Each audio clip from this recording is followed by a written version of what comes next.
A typical Bordeaux picture that we all dream of oil refineries and oil storage tanks and such. So I'm going to talk about the Gironde, really in terms of the estuary itself. So this isn't about wine, but it's about the importance of the Gironde estuary, which has had an enormous impact upon wine, both geologically as well as commercially. And so what we're looking here is from roughly around Bordeaux. We see where the Dordogne meets the Gironde at the Bec d'Am, which then forms the estuary. And the estuary then goes up, and there's a bunch of islands, which is called the archipelago. You have Blaye up here, you have Bourg over here, you have Margaux over here, and it flows out to the Atlantic Ocean. So it's really neither a river nor an ocean, but there's an intense interplay in the Gironde between those two. And it's absolutely fundamental in terms of creating what Bordeaux became and is. First, just a little bit of terminology so that we don't get confused. So I'm going to talk about the left bank and the right bank. And the right bank has got nothing to do with Saint-Emilion.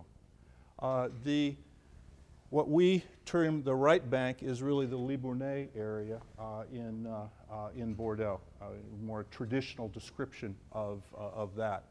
So the left bank of the estuary of the Gironde is the Médoc, and the right bank is the Blaye-Bourget area, which also then continues all the way up to Royan, up by the sea. And of course, it continues up here to Soulac-sur-Mer and Verdun on the left bank. So left bank and right bank is just around the Gironde. Nothing to do with Pomerol or any of those places. So I needed to get that straight. The rivers of France, again, you know, the Dordogne drains from the Massif Central down into, meeting at the Gironde, and the Garonne comes from the Pyrénées flowing through Toulouse and down there. This becomes very important to the historical commercial development of the area. And it's, as I said before, it's an interaction of the wind, currents, and tides in the estuary. Before the Ice Age, the Aquitaine area was all underwater. And because, we talk about global warming now, it's not getting nearly as hot as what it used to be. And then we went into the Ice Age period, and as all the glaciers and the icebergs and all of that formed in Greenland, the water receded and it left the limestone, which is today, of course, very important to the viticulture. The Garonne brought gravel down from the Pyrenees. We've all heard this before. The Dordogne brought sand and clay from the Massif Central. And then when the Ice Age ended, the ocean rose again, which slowed the flow of the rivers. And it backed up, and which created all those gravel deposits in the Grave and in the Médoc, and the clay and those types of things in the Libournais area, if you will. So at this time, at the end of the Ice Age, much of the Médoc was still islands or little islets. And we're talking about several meters of rise in sea level, which created all of this. And at the same time, today, all through this period, the ocean brings both salt and sand into the estuary as well. So there's these countervailing forces which are going on. And so if you look, here's a map of how it's evolved over time in terms of the what has filled in from various both man-made as well as natural actions. So there's been quite an evolution over time. Historically, there's been a lot of marshland in this area. So the blue is what is historically very marshy, and you see that on the left bank and the Médoc, which in the Médoc, which we kind of know about. In the right bank, you have very, very high bluffs in the kind of the Bourg-Blaye area, and then it got very, very marshy all the way through Saint-Cyr, and then the elevation picked up again here up into the Royan area, and this becomes significant in terms of the development. One of the things which is important is that the right bank was traditionally much better suited to ports because of the topography than was the left bank, which was mostly marshland and little islets at the time. That comes up later on in the story. So tides. The tides really govern navigation on the estuary, as well as the rivers. And we'll see that in a moment. But the sand and the silt and the sludge, which comes in through the tides, has led to, over the last 1,000 years, islands which have emerged, islands which have merged, and islands which have just completely disappeared in the estuary. The Bec d'Am has grown. Bourg used to be on the estuary. Today it's on the Dordogne. And that's again because of all the stuff that was flowing in with the tides in the estuary. The impact of the tides is felt 70 kilometers upriver. And now it's 75 kilometers to get to the ocean. So we're talking an impact of 145 kilometers that the tides are felt all the way up the estuary and then the rivers which feed it. So the impact is felt as high as Castillon-la-Bataille on the Dordogne and Cassoy on the Garonne, which is somewhere around Cadillac, a little bit, maybe a little bit upriver. And this leads to something which is very famous there, the Tidal Bores, or the Mascaret. So basically, as the tides move in, this is downriver on the Garonne, and then this is upriver. So you can see it's very placid and calm, and then the wave coming in with the tidal. So we're now talking about Podensac, which is also pretty near Cadillac. This is a long way from the Atlantic Ocean, and that's where and you can surf this far up, and it's the same on the Dordogne. Did you surf it? No, I was down at Venice Beach yesterday, but I didn't even try that. He surfed the internet. Yeah, I did surf the internet. These photos come from a research paper in Australia that was done by some Frenchman who lives there. So I mean, you know, you got to look around to find this stuff. But this is up at the Saint-Pardon, which is somewhere around Libourne, and you know, again, placid upriver. The wave coming up from the Atlantic Ocean, which is a good, 110 kilometers away. Is he on a surfboard? Yes. Yeah. So the human habitation, it goes back a very long way, prehistoric. There's the Père Non-Père, which a number of us had the pleasure of visiting, which is caves which were inhabited as much as 40,000 years ago, and they left engravings in there. In the Celtic era, you had certain people come in and found what is now Bordeaux. The Médoc actually comes from the name of a tribe called the Médules, who moved up into that area. And the Santon went to the right bank, which is the Santonnage, which they call in Bordeaux today.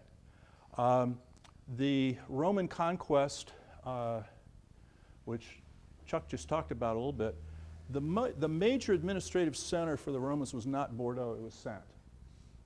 And Bordeaux was also important, and Blaye was a garrison town and an important transit point, and I'm going to come back to that in a moment. But for the 1,500 years from around this time, the right bank was more important than the left bank. You had ports there. You did cabotage trade, along the littorals there, It was the crossing to Bordeaux, and the Médoc was just largely a marsh. So the Roman roads in Gaul, so this is the modern-day Saintes, this is modern-day Bordeaux. You have the, the basic major connections to, the key parts which are, closer to Italy. And what becomes interesting is this piece here. And so this is more of the Roman roads in Aquitaine. And so, yes, there is a road that comes from Saintes, and it comes down near here. I forget the name of what that town is. It cuts down to here and then over to Blaye. And then you could come down to the Dordogne and then cross the Dordogne and then go overland and then cross over to Bordeaux. But the reality was, it was the easiest way to do it was you came down to Blaye, you got on a boat, and you went to Bordeaux. And that is the main way of transportation here until Napoleon. So that Blaye was an absolutely critical point. The Romans have started this kind of? Be probably somewhere around 50 BC, era, somewhere around Julius Caesar, maybe a little earlier in there. I didn't try and date that precisely. Trade. This was an area of trade going back to the Bronze Age. And so again, with this, cabotage along the coasts of, not ocean sailing, they were bringing copper from Spain up into the Gironde. They were bringing tin from England. And then because they created, with all of the marshes, you could do salt ponds. Salt, which, salary, Romans paid their soldiers in salt, all of that.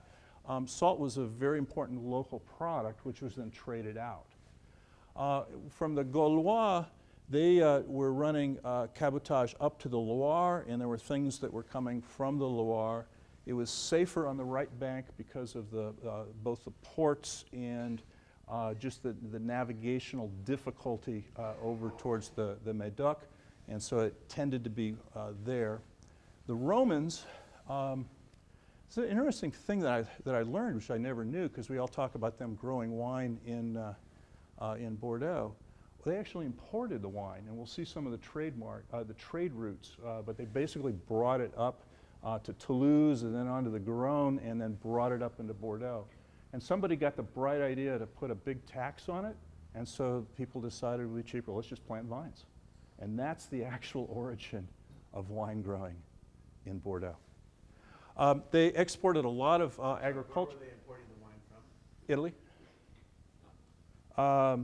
So the Roman had a lot of excess agricultural products, which they traded out. There were very large estates. They were apparently, averaged around 300 hectares each, up to 2,000 hectares. One of the advantages that they had was a moderate climate. They had a big river. They had a good port, and they had slave labor, which never hurts for your cost structure. And they then put in wind and water mills to mill the cereals, and the ports, developed in Blaye and Bourg, as well as Pauillac. So there was over the years, a lot of turbulence in Aquitaine, which is that general region. From the, as the Roman Empire collapsed, from the 5th century to the 10th, the Gironde was basically an invasion route. And so you had everybody from the Saxons to the Moslems to the Vikings that were coming to raid all of those rich Gallo-Roman villas. And so it was good hunting ground for all of those folks. And then, as Chuck explained, Aquitaine passed to the English crown, and it only reverted to France at the end of the 100 Years' War. And what was a couple of things, that are important there. One is that, the wine trade developed with that. You had seasonal fleets which would come from England to buy claret at, certain 2 or 3 times a year. And it also created a sense of being pro-English in Bordeaux, not only because it had been, ruled or part of the British Crown, but also because of the commercial connection. Come back to that in a minute. During the Wars of the Religion, right bank leaned Protestant, left bank leaned Catholic, And Bordeaux supported the Fronde against Louis XIV. And the French people here know what that is, and I'm not going to bother to explain it other than it was kind of a revolt of the parliaments against the king, which was a pretty big event in French history. The consequence is that there was always a tension between Bordeaux and the king and the monarchy. Due to certain English affinity, the kings put on a salt tax, which was pretty punitive to the producers there. You had the wars of religion. You had the echoes out from the Fronde. And so in terms of the development, what interests most of us who like the Médoc wines is Henry IV, Louis XIII, Louis XIV, they all encouraged draining the marshes. And Henry IV started it by bringing in the Dutch to bring their technology to do that. But until the 18th century, the right bank wines had a better reputation than the left bank wines. So as the Bourg had a better reputation than did the Médoc. And there's a quote from the end of the 1700s from an Abbé Borin who wrote a history. He said, the wines of Bourg were so prized in the last century, meaning the 17th, that those who had with property in both the Bourget and the Médoc would only sell their Bourg wines on condition that the buyer would also take Médoc stuff. How the world has changed. But it relates to the geography. But as the land was drained, and you have all those nice gravel deposits Laffittes. You have in the first half of the 18th century, you had what the French call the fureur des plantes, which they just started planting everywhere in the Médoc, and it was so much so that they feared overproduction. The king tried to stop it, but the important thing, and Chuck alluded to this as well, the Médoc became a monoculture. It was just vineyards, whereas the right bank stayed in polyculture.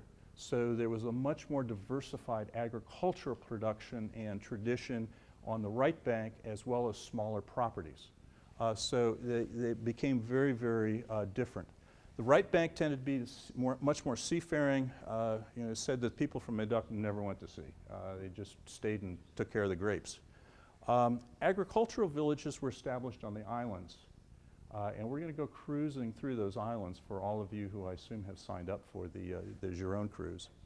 And again, in terms of the importance of transportation, Louis XIV, so we're talking a long time ago, launched the Canal du Midi.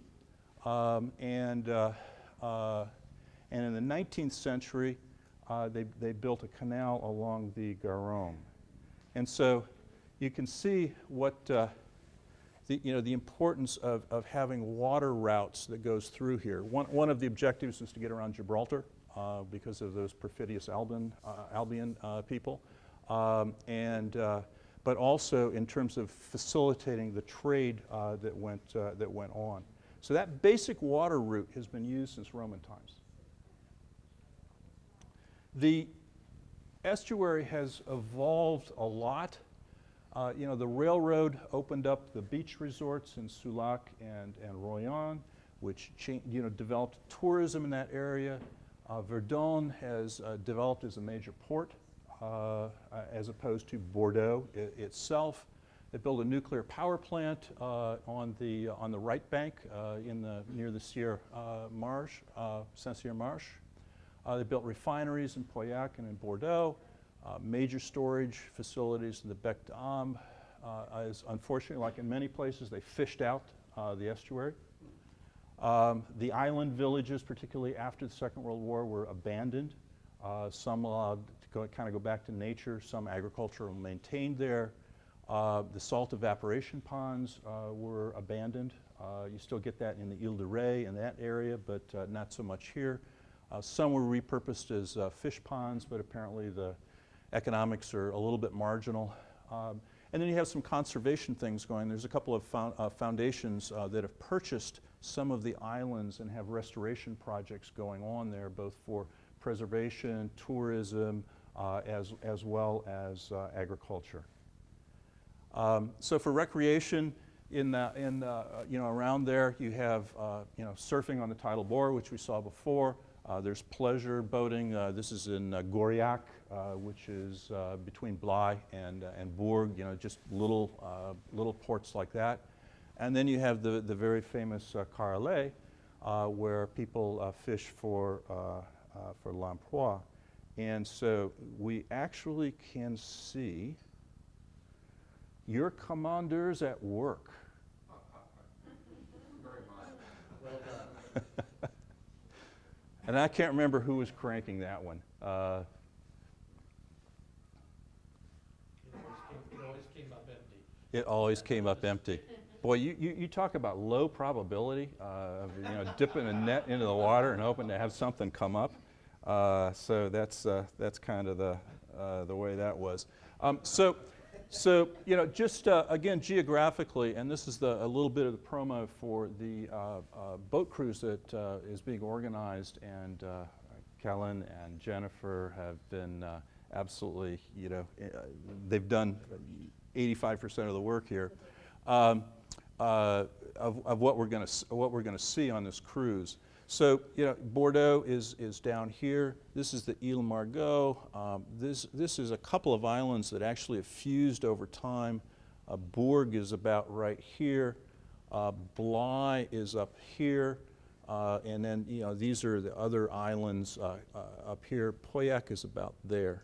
And the port, I'm trying to think what the name of the port is that's right there.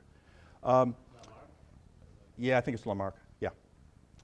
So that's what we're dealing with here, and that just puts whatever. So this is the from just north of Bourg, looking across the estuary, right where it actually forms at the Bec d'Ambre and the very, very scenic oil storage depots. Being a supplier of equipment to the energy industry, I actually kind of like that, but Full circle. it actually comes full circle.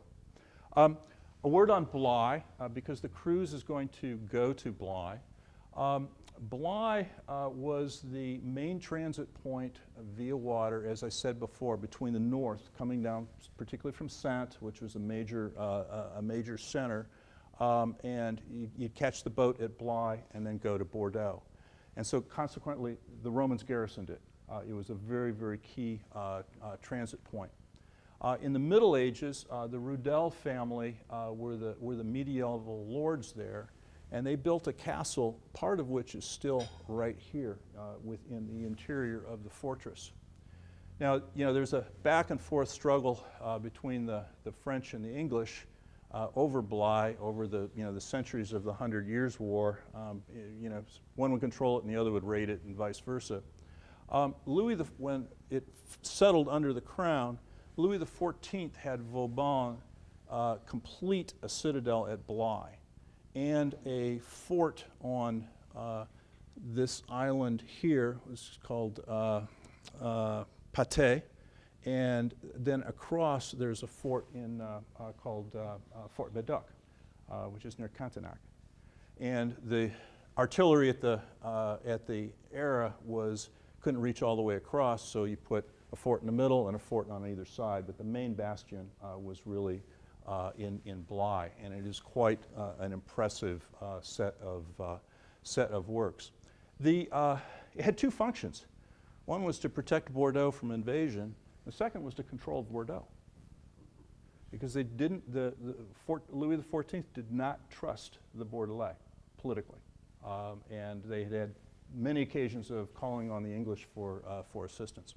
And so, as I said, that remained the main crossing to Bordeaux until Napoleon bridged the Gironde. Started out with a pontoon bridge in, 1810 or something like that. He needed to move troops to Spain very, very quickly, where he was getting his rear end kicked by Wellington. And so they needed to get the troops down there faster, and it was easier if they just crossed and kept going. And they put in a permanent bridge, finally completed construction about 1822. So at that point, Bly really lost a tremendous amount of its importance and really became much, pretty much of a secondary place. How did Napoleon and his troops cross the Dordogne? I think they were ferried across. I'm not aware that there was a bridge. And because I stole most of this, this is one of the principal sources, probably about 75% of the information here came from that.